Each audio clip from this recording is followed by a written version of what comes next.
சற்று முன் காணாமல் போனார் ஆளுநர் ரவி. புதிய ஆளுநர் யார்? உச்சக்கட்ட பரபரப்பில் டெல்லி.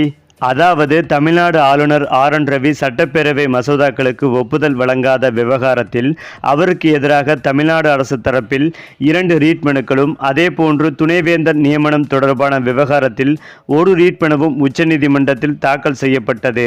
அந்த வகையில் இந்த வழக்கில் அனைத்து தரப்பும் எழுத்துப்பூர்வ வாதங்களை ஒரு வாரத்தில் தாக்கல் செய்ய உச்சநீதிமன்றம் தெரிவித்திருந்தது. இந்த நிலையில் தமிழ்நாடு அரசு தரப்பில் உச்சநீதிமன்றத்தில் எழுத்துப்பூர்வமான வாதங்கள் தாக்கல் செய்யப்பட்டுள்ளது. அதில் மசோதாக்களை மீண்டும் சட்டப்பேரவையில் நிறைவேற்றி அனுப்பிய பிறகு அதற்கு ஒப்புதல் அளித்தாக வேண்டும் என்று அரசியல் சாசன பிரிவு 200 கூறி வருகிறது. மேலும் மசோதாக்களை நிறுத்தி வைக்கும் வகையில் 4வது முடிவு எடுக்கும் அதிகாரம் ஆளுநருக்கு உள்ளது என்ற ஒன்றிய அரசின் வாதத்தை உச்சநீதிமன்றம் நிராகரிக்க வேண்டும். அப்படி அரசியல் சாசனம் கூறவில்லை என முந்தைய உச்சநீதிமன்ற தீர்ப்புகளும் தெளிவாக தெரிவித்து வருகிறது. குறிப்பாக அமைச்சரவை முடிவின் படிதான் ஆளுநர் செயல்பட முடியும். அப்படித்தான் ஆளுநருக்கு அதிகாரமும் வழங்கப்பட்டுள்ளது. அவர் தனிப்பட்ட எந்த முடிவுகளையும் எடுக்க முடியாது. மேலும் சட்டப்பேரவையின் மூலம் அனுப்பி வைக்கப்பட்ட மசோதாக்களை குடியரசுத் தலைவருக்கு அனுப்பி வைக்கும் அதிகாரம் ஆளுநருக்கு கிடையாது. சட்டப்பேரவையில் மறு நிறைவேற்றம் செய்த மசோதாவுக்கு ஆளுநர் கட்டாயம் ஒப்புதல் அளித்தே தீர வேண்டும் என்பதும் குறிப்பிடத்தக்கது. குறிப்பாக ஆளுநர் மசோதாக்கள் மீது அறிவுரை கூற முடியுமே தவிர அவரே அந்த விவகாரத்தில் இறுதி முடிவெடுக்கும் அதிகாரம் அவருக்கு கிடையாது. அதேபோல துணைவேந்தர்கள் நியமன விவகாரத்திலும் ஆளுநர் தனக்கான சொந்த அதிகாரத்தை பயன்படுத்தி குழப்பத்தை ஏற்படுத்துகிறார்.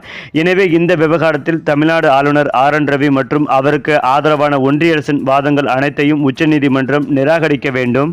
மேலும் தமிழ்நாடு சட்டப்பேரவையின் மூலம் அனுப்பி வைக்கப்பட்டு நிலுவையில் இருக்கும் மசோதாக்களுக்கு ஒப்புதல் வழங்கவும் உச்சநீதிமன்றம் உத்தரவிட வேண்டும் என்று தெரிவிக்கப்பட்டுள்ளது.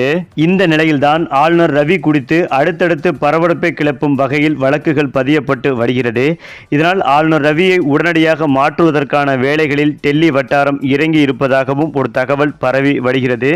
ஜனாதிபதியும் இது குறித்து தீவிரமாக ஆலோசனை நடத்தி வருவதாகவும் தற்போது தகவல்கள் சொல்லப்பட்டு வருகிறது.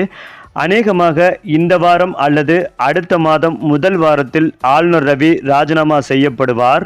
மேலும் புதிய ஆளுநர் யார் என்பது குறித்து பிரதமர் மோடி அவர்களை நேரில் சந்தித்து ஜனாதிபதி திரௌபதி முர்மு அவர்கள் ஆலோசனை நடத்திய பிறகு இந்தியாவில் உள்ள மாநில ஆளுநர்களின் யாரை தமிழக ஆளுநராக தேர்வு செய்யலாம் என்பது குறித்து பேச்சுவார்த்தை நடத்தி அதன் பிறகுதான் தமிழக ஆளுநர் ரவியை ராஜினாமா செய்ய வைக்கலாம்.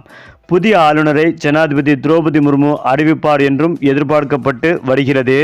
எதுவாக இருந்தாலும் உச்சநீதிமன்றத்தின் தீர்ப்பை பொறுத்து இந்த அறிவிப்பு வெளியாகும் என்றும் தற்போது தகவல்கள் பரவி வருகிறது.